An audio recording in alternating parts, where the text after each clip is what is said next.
President-elect Donald Trump nominated Robert F. Kennedy Jr. to preside over America's health, and that is now raising some questions on what he would do and what he would focus on if confirmed. Fox Business correspondent Jerry Willis has details.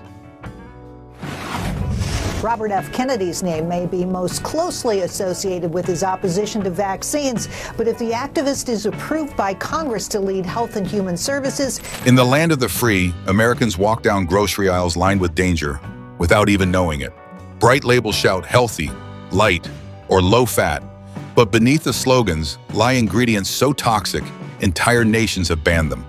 Europe has drawn the line on dozens of food additives, chemicals that have been directly linked to cancer, neurodevelopmental disorders, and chronic illness. But here in the United States, those same additives are legal, widespread, and sitting quietly on our plates. Robert F. Kennedy Jr. isn't staying quiet. He's calling out a system that has chosen corporate profits over public health. His campaign's message, "Make America Healthy Again," isn't just about hospitals or healthcare access. It's about what we're feeding ourselves and our children every single day. Americans have been kept in the dark while Big Food has used this ignorance to its advantage, quietly loading products with substances that never should have passed through FDA approval. It's a silent epidemic. Children with rising ADHD rates, adults with unexplained inflammation, fatigue, and autoimmune issues. Families battling cancer diagnoses that come out of nowhere. When we dig deeper, we find the culprits hiding in our food: synthetic dyes, petroleum-based preservatives, and flavor enhancers that trick the brain into addiction. All while countries like France, Norway, and the UK protect their citizens by banning or severely restricting these substances. The question we must now ask isn't scientific, it's moral. Why are U.S. regulators allowing what the rest of the developed world has rejected? Why does the same company that sells a clean version of their product in London still peddle the chemically laced version in Los Angeles? It's not ignorance, it's influence. Big food lobbyists have spent millions to ensure these ingredients stay legal, while public health crumbles under the weight of dietary disease. But there's a growing movement of citizens and leaders who are demanding change, and RFK Jr. is leading that charge. This isn't about fear, it's about truth. Because once you see what's really in your food, you can't unsee it. And once you know what's at stake, you won't accept less. The revolution for clean food starts with awareness. And that revolution begins now in every kitchen, every grocery aisle, and every vote cast for a healthier future. Store-bought bread, the illusion of freshness. It's one of the most comforting symbols in American life. Warm golden bread stacked neatly on grocery shelves, promising nourishment and tradition. But pull back the curtain, and that familiar loaf reveals a darker story. One baked with industrial shortcuts and chemical sleights of hand. The average store-bought bread is not what it seems. It's no longer just flour, water, yeast, and salt. It's a cocktail of additives, conditioners, and sweeteners, some of which are banned in other countries. Take potassium bromate. In the U.S., it's used to give bread that perfect rise and fluffy texture. But it's also a suspected carcinogen, so dangerous that it's outlawed across Europe and many parts of Asia.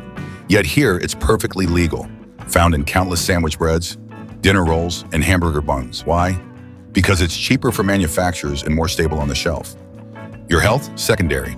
Even more hidden threats lurk inside those loaves.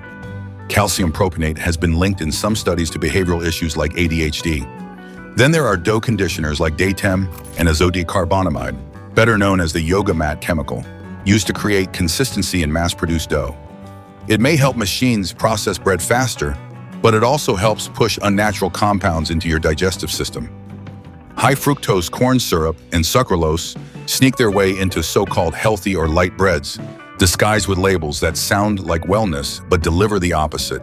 And while artificial colors and preservatives work quietly to keep your bread shelf-stable for weeks, they also extend their shelf life inside your body, promoting inflammation and disrupting natural gut health. What's most disturbing isn't just the ingredients themselves, it's the illusion. These loaves are sold with pictures of wheat fields and whole grain claims, masking what's essentially ultra-processed food made for long storage, not human wellness. Other countries have demanded cleaner bread. So why hasn't America? RFK Jr. sees it clearly. We've allowed our daily bread to become a daily risk. His call to reform food standards starts with removing these silent threats and bringing transparency back to our labels. Americans deserve better than a loaf built on loopholes.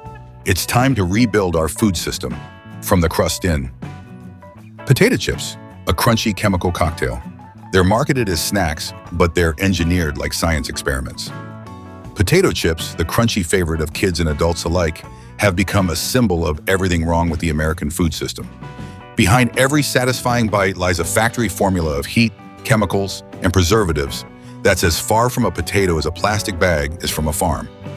The danger begins with acrylamide, a cancer-linked chemical that forms when chips are fried at high temperatures. This compound doesn't come from a lab. It's the result of cooking, but only when you chase maximum crunch through industrial processing. European regulators have set strict limits on acrylamide levels in food. The U.S., not so much. Here, it's part of the package, literally, but that's just the start. Sodium bisulfite, used to prevent discoloration in chips, is also found in toilet cleaners. It might keep your chips looking fresh, but when combined with vitamin B12 in the human body, it can form harmful compounds that threaten cellular health. Then come the artificial flavors. Lab-engineered tastes that mimic cheese, bacon, or sour cream, but come from synthetic origins that burden the liver and the gut. Many of these chips also contain synthetic dyes and emulsifiers that have been linked to hyperactivity in children and increased gut permeability, what scientists call leaky gut. These aren't just harmless snacks, they're long-term inflammation delivery systems, disguised in shiny packaging and catchy slogans. The tragedy is that chips don't have to be dangerous. Real oven-baked potato slices with olive oil and salt? Delicious, safe, even nutritious in moderation. But that's not what big food sells. They sell convenience over care, shelf life over well-being. RFK Jr. isn't afraid to name this for what it is, a betrayal of public trust. These aren't just food products, they're vehicles for disease. His message is clear: America deserves real food, not chemical illusions. And it's time we start demanding accountability from those who profit off our ignorance. The next time you hear that irresistible crunch, ask yourself, what's really breaking? The chip or our health? Candy, the sweet lie. Candy has long been painted with innocence. It's the smile on a child's face, the reward after a tough day, the festive bowl on the holiday table. But behind its cheerful wrappers lies a harsh truth. This treat is anything but sweet for the body and mind. What we call candy is often a carefully calibrated mix of sugar, dyes, and chemical agents that do far more than satisfy a craving. They hijack the brain, erode health, and plant the seeds of long-term damage. Sugar is the lead actor in this quiet assault, not just for its role in cavities and gum disease, but for how it manipulates brain chemistry. High sugar intake has been directly linked to mood disorders like depression and anxiety, memory problems, and increased risk of ADHD, especially in developing children. It lights up the brain's reward system like a drug, then crashes it just as hard. And that's just the sugar. Many candies are dyed with synthetic colors like red 40 and yellow 5, compounds banned or heavily restricted in countries like Norway and the U.K., yet freely added to American candies aimed at children. These dyes aren't harmless. They've been associated with hyperactivity, allergic reactions, and even cancer in long-term exposure. Acids used in sour candies can wear down tooth enamel faster than soda. Gumdrops, lollipops, and gummy worms often contain citric and malic acid in concentrations that turn your mouth into an erosion zone. What's marketed as fun can lead to painful dental procedures and lifelong consequences. Perhaps most insidious is the normalization. We hand children candy to reward them, to calm them, to celebrate them. But what if we're unknowingly priming their bodies for inflammation, anxiety, and metabolic disorders from an early age? That's not a treat, it's a trap. RFK Jr. is challenging the entire framework that lets these products pose as harmless fun. If something is harmful enough to be banned abroad, why should it be sold here, especially to our most vulnerable citizens? The answer is not in moderation alone, it's in reform. Because when sweetness is used as a mask for damage, it's time to pull back the wrapper and reveal the truth. Soda. Liquid disease in a can. It fizzes, it sparkles, it refreshes, or so we're told. But behind every can of soda is a story few want to hear. With 7 to 10 teaspoons of sugar packed into each serving, soda is more than just a beverage. It's a delivery system for chronic disease. Obesity, type 2 diabetes, tooth decay, and even fatty liver disease have all been directly linked to excessive soda consumption. Yet, this fizzy threat remains one of the most aggressively marketed products in the American diet. What makes soda so uniquely harmful is how stealthy it is. It doesn't fill you up. It sneaks in sugar without satiety, encouraging you to eat more overall.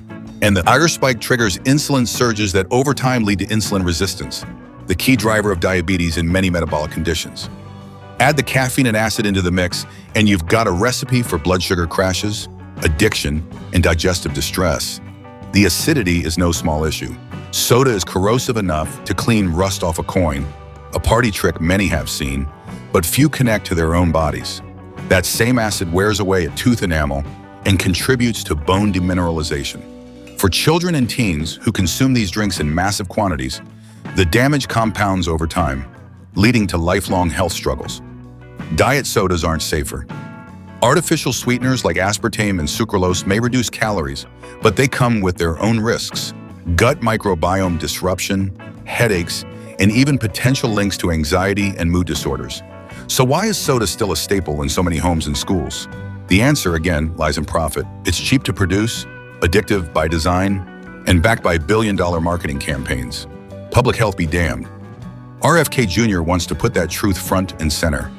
His campaign isn't about taking away choice, it's about restoring informed choice. Americans deserve to know that what's advertised as refreshing is in fact degenerative, that the happiness promised by a soda commercial often ends in a hospital visit, not a picnic. This isn't just about removing soda, it's about removing the blindfold. Because once you know what's in that can, you'll never see it the same again. Burgers, America's hidden addiction. The smell alone can trigger cravings. The sizzle of a fast food burger hitting the grill, the nostalgic comfort of a drive-through meal. But behind the convenience and flavor lies a deeply troubling truth. What was once a symbol of American culture has quietly become a vehicle for addiction, chronic illness, and industrial shortcuts. Fast food burgers aren't what they used to be. Today, many patties are filled with fillers and treated with ammonia to kill bacteria. A process so unappetizing, it earned the product the nickname pink slime. It's meat that's been stripped of dignity, processed not for nourishment, but for maximum shelf life and minimum cost. And we've been eating it for decades. Add to that the oversized buns, chemical preservatives, and sodium-packed sauces, and a single burger can become a nutritional bomb, spiking blood pressure, raising cholesterol, and inflaming the arteries. These aren't isolated effects. They add up meal by meal, year by year, quietly driving an epidemic of heart disease, obesity, and stroke in a nation already strained by healthcare costs. But the real danger might be psychological. Burgers are engineered to be addictive. Fat, salt, and sugar combined in precise ratios to light up the brain's reward system. That's not dinner, that's manipulation. And it's happening at scale. For RFK Jr., this isn't about villainizing food. It's about breaking a toxic cycle. Because when multinational corporations design food for addiction, and the government allows it without transparency, public health becomes collateral damage. The illusion of just one burger hides a deeper crisis, one in which our diets are dictated not by culture or choice, but by corporate convenience. To fix our food, we must first unmask the system that made these habits so hard to break. And that begins by asking a simple question. What's the real cost of convenience? Civet cat coffee, cruelty in a cup. Luxury often hides its ugliest truths behind the shimmer of rarity. That's certainly the case with Kopi Luwak, better known as civet cat coffee. Marketed as a delicacy, this expensive brew is made from beans eaten and excreted by civet cats. For years, it's been served as an exotic novelty in high-end cafes and travel destinations. But the truth behind it is far from glamorous. Investigations have exposed the industry's dark underbelly. Civets kept in cramped cages, force-fed coffee cherries, and denied natural behaviors. They live in constant stress and filth, all to produce a product marketed as wild and artisan. Labels claim these animals roam free, but more often than not, they're trapped in cruel conditions, exploited for profit. Beyond the ethical nightmare, there are health concerns. Beans gathered from animal feces carry potential bacterial contamination, especially when sanitary standards are as unregulated as the farms themselves. And for what? A smoother cup? A photo for social media? RFK Jr. sees through the illusion. This isn't luxury, it's exploitation. It's animal cruelty dressed up in boutique packaging. It's a wealthy consumer trend that depends on suffering, then sells it back as sophistication. And it's time we rethink the price we pay, not just in dollars, but in dignity. Coffee doesn't have to come at the expense of ethics, But as long as consumers remain unaware of what's behind their morning cup, industries like this will continue to thrive. When cruelty becomes part of the supply chain, awareness becomes the first step toward reform. Red dye 40, the petroleum on your plate. Bright colors draw us in. They're cheerful, familiar, especially in foods aimed at kids. Cupcakes with neon frosting, rainbow cereals, fruit snacks that shimmer like candy jewels. But one of the most common dyes behind these vibrant hues, red dye 40, is made not from berries or beets, but from petroleum, the same source as gasoline, and it's quietly coloring our food supply. Red dye 40 has been linked in multiple studies to behavioral issues, especially in children. Hyperactivity, focus problems, even allergic reactions. While European countries have either banned it outright or require warning labels, the U.S. still allows its use across hundreds of products, especially those marketed directly to kids. The danger isn't just the dye, it's how deeply embedded it is in the American diet. Breakfast cereals, sports drinks, candies, even medicine often contain synthetic dyes. Parents trying to feed their kids responsibly are left decoding labels written in code. FD&C, red number 40, E129, or simply color added. It's a system designed to keep consumers confused and corporations protected. And for RFK Jr., that's unacceptable. Transparency in food isn't radical, it's a right. No family should have to play detective at the grocery store just to avoid a substance banned elsewhere in the world. When our children's behavior, health, and development are at stake, precaution should be the default, not the exception. The truth is, we've been painting our food with poison and calling it fun. It's time to wash away the illusion and demand a food system that puts people before profits. And colorants made for human health, not shelf appeal. Chewing gum. What's really in your bubble? It seems harmless enough, a quick chew to freshen your breath, pass the time, or curb a craving. But the average stick of chewing gum is far more complex and disturbing than it appears. Beneath the minty burst lies a chemical stew of softeners, sweeteners, and additives that most people have never heard of, and wouldn't want to ingest if they knew the truth. Take lanolin, for instance, a waxy substance secreted from sheep's wool. It's commonly used to keep gum soft and pliable. While technically edible, it's a far cry from natural, and it often slips by without being clearly labeled. Then there are artificial sweeteners like sorbitol and aspartame, which can wreak havoc on the gut, triggering bloating, gas, and diarrhea in sensitive individuals. Regular gum chewing has also been linked to jaw strain and TMJ disorders, and some dentists raise concerns about its role in releasing mercury from old fillings. And yet, gum is marketed as clean, even healthy. Sugar-free gum, dental gum, energy gum. It's a category with countless subtypes, but little oversight or transparency. RFK Jr. sees this not as an isolated issue, but a reflection of a broader problem. How deeply disconnected our food, and even our habits, have become from health. If something as innocent as a stick of gum can hide questionable ingredients and uncomfortable truths, what else are we blindly consuming? This isn't about fear, but fear. It's about empowerment. We deserve to know what we're putting into our bodies, and we deserve choices that don't come with a hidden cost. Because if something as small as a piece of gum can cause so much damage, imagine what else we're not chewing on. Margarine, a butter substitute with a deadly history. Once heralded as a health miracle, margarine rose to fame in the mid-20th century as the smarter, lighter alternative to butter. It was affordable, long-lasting, and marketed with glowing labels promising cholesterol-free living. But underneath its golden sheen, margarine was hiding a deadly secret: trans fats. For decades, trans fats were the go-to ingredient for making margarine spreadable, stable, and cheap. But as studies poured in, the truth became undeniable. Trans fats raised bad cholesterol, lowered good cholesterol, and dramatically increased the risk of heart disease, stroke, and early death. The very product sold as heart healthy was, in fact, a cardiovascular time bomb. Countries around the world began banning trans fats or requiring clear warning labels. The U.S. lagged behind, dragging its feet even as the science mounted. Eventually, pressure and public outcry forced a change. Most margarine products have now been reformulated, and trans fats have been largely phased out, but the damage lingers. For RFK Jr., margarine is more than a cautionary tale. It's a symbol of what happens when industry and misinformation shape public health policy. A product once pushed by doctors and advertised on TV was quietly harming millions. And when the truth came out, those responsible faced no accountability. That's why food reform isn't just about what's on store shelves today. It's about who we trust to put it there tomorrow. Margarine may be fading from our fridges, but its legacy reminds us to question the next miracle food before we swallow the hype. Because history doesn't just repeat, it often repackages itself. Ketchup, the red flag in your refrigerator. It's a staple in nearly every American home. A squeeze on a burger, a dip for fries, a harmless condiment. Or so we think. But the truth about ketchup is far less innocent. Hidden beneath its sweet tang is a concentrated blend of sugar, salt, and acidity that slowly wears away at our health.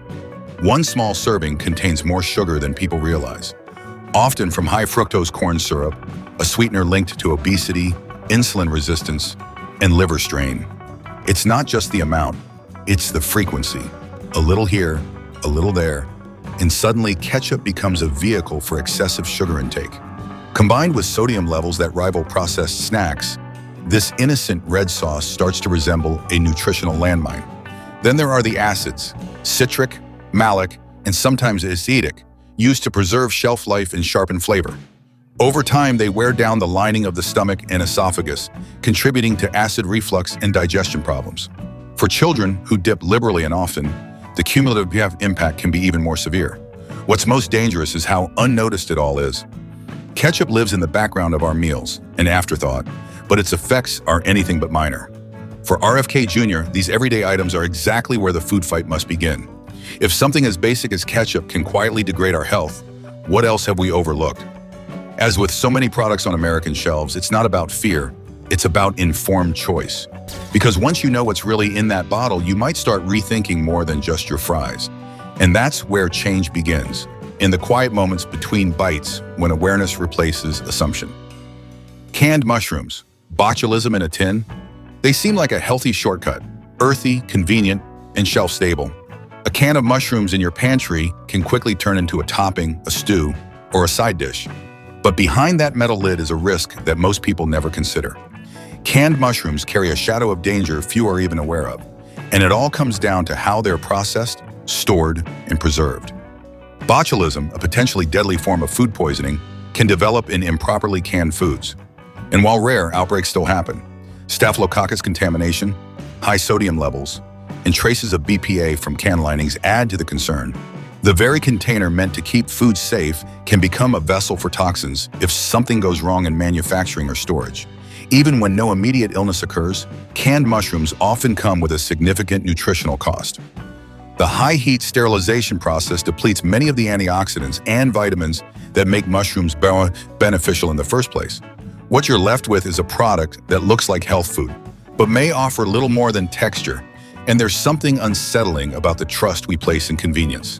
RFK Jr. challenges that trust, not out of fear-mongering, but out of a deep belief that food should nourish, not compromise. If food safety regulations are lax, if companies cut corners, and if consumers aren't told the risks, how can anyone make informed choices? Canned mushrooms are just one example of how easily health can be sacrificed for shelf life. The solution isn't paranoia, it's precision. Knowing what we eat, where it comes from, and how it's made. Because every time we open a can, we should be confident it's not a gamble, and that trust must be earned, not assumed. Hot dogs, childhood classic or is cancer on a bun? They're served at baseball games, birthday parties, backyard barbecues, wrapped in nostalgia and American tradition. But the truth behind hot dogs is far more sinister than their harmless image suggests.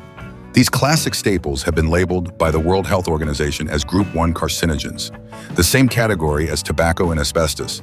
Yet they're still marketed as fun, family-friendly fare, loaded with nitrates and nitrites, preservatives used to extend shelf life and color.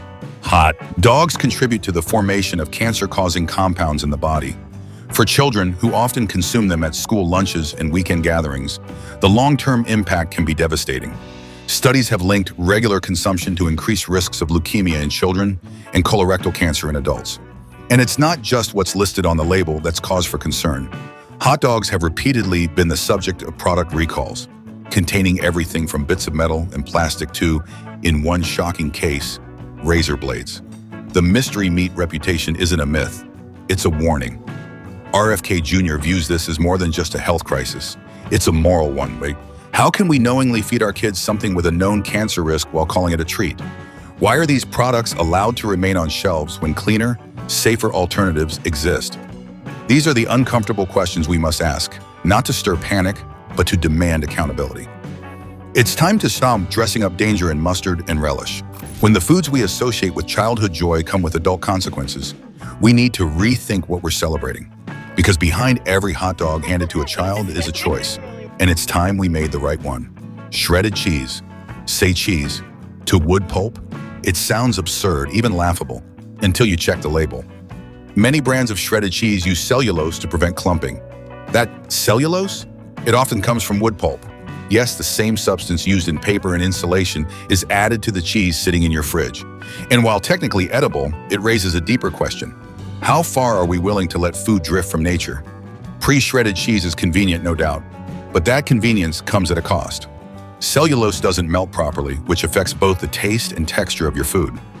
Worse still, some brands push the legal limit, adding more than the FDA's recommended percentage, quietly reducing the actual cheese content in every bite. And that's the part but many consumers miss. You think you're buying cheese, but you're paying for filler. It's another case of industrial food cutting corners and hoping you won't notice. The end product looks familiar, tastes familiar enough, and fits neatly into the American habit of processed ease. But once you learn what's really in the bag, it's hard to see it the same way. RFK Jr. believes the issue isn't just about one additive, it's about systemic deception. If a company can sneak in wood pulp and still call it cheese, what else is being hidden behind clever labeling? The call for food reform isn't a fringe issue. It's a call for honesty, integrity, and real food made with real ingredients. Shredded cheese might seem minor, but it represents a bigger battle. Because if even our simplest staples are manipulated for profit, where does it end? Maybe it starts by picking up a block of real cheese and taking back control, one ingredient at a time. Jelly beans and vanilla, the bug and the beaver. They're colorful, festive, and often tossed into the hands of children without a second thought. But jelly beans, those shiny little sweets, hold secrets most would never imagine. Their glossy finish comes from shellac, a resin secreted by lac bugs. Meanwhile, some vanilla flavorings, especially in older or cheaper products, have used castoreum, a compound extracted from the scent glands of beavers. You read that right, bugs and beavers in your favorite treats. These ingredients are usually disguised on labels under the vague term natural flavoring. That legal ambiguity allows manufacturers to use animal byproducts without disclosure, leaving vegetarians, vegans, and curious consumers completely in the dark. It's not about whether these substances are harmful in the traditional sense. It's about choice and the right to know what we're consuming. For RFK Jr., this is where food policy hits a moral wall. If we can't trust companies to be transparent about something as basic as what flavors our candy, how can we trust them with our health?